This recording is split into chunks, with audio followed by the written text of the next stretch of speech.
Praise lord. బాగున్నారా? ఈ దినం దేవుని వాగ్దానం చూసుకుందామా? రండి, 2 మాటలు మనం మాట్లాడుకుందాం. 128వ కీర్తన 3వ వచనం చూసుకుందామండి. నీ లోగిట నీ భార్య ఫలించు ద్రాక్ష వలె ఉండును. నీ కౌగిట నీ భార్య ఫలించు ద్రాక్ష వలె ఉండునని దేవుడు ఇక్కడ మనతో చెప్తున్నాడండి.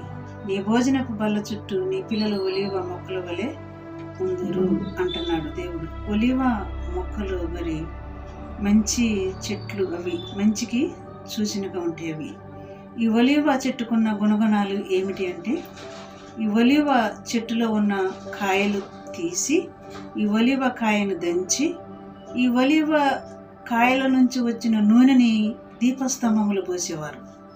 ఎందుకంటే అహరోను కుమారులు మరి దేవుని మందసములో వెలిగించటానికి ఈ ఒలీవ చెట్టుకి కాయ తీసి ఆ కాయ దంచి ఆ నూనె తీసి దీపస్తంభములు పోసి సాయంత్రం మొదలుకొని ఉదయం వరకు కూడా ఆ దీపస్తంభములు ఈ నూనె పోస్తూ ఉండేవాళ్ళు. ఆ ప్రదీపములు వెలగాలన్నా, ఆ దీపము స్తంభములు వెలిగించబడాలని ఈ నూనె వాడేవారండి.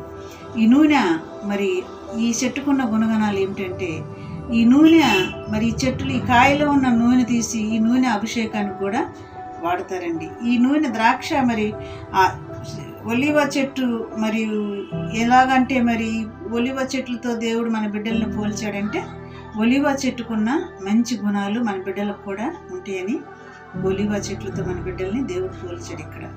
కాబట్టి ఈ మాటలు మరి ఈ ఒలీవ చెట్టుకున్న ఈ నూనె తీసి దీపస్తంభములు వాడేవాళ్ళు, దేవుని మందసంలో వాడేవాళ్ళు అనమాట. అభిషేకానికి కూడా సాదృశ్యం ఉంటుందండి ఈ నూనె.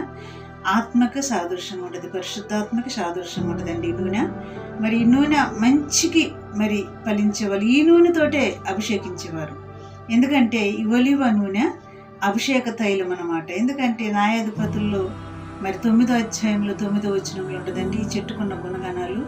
చెట్లన్నీ పోయి అడుగుతాయి ఏమని, మా మీద రాజుగా ఉండమని ఈ ఒలీవ చెట్టుని అడిగితే, ఈ ఒలీవ చెట్టు ఏమంటుందో తెలుసా? దేవుని పిల్లలకి నేను నా అభిషేక తైలం ఇయ్యక నేను మాని మీ మీద నేను పెత్తనం చెల్లించుతున్నా అని ఈ చెట్టు వాళ్ళతో చెప్పుద్దండి.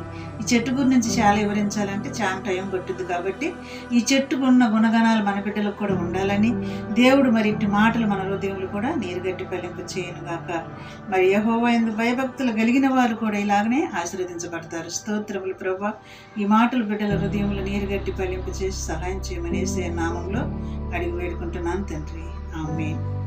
God bless you.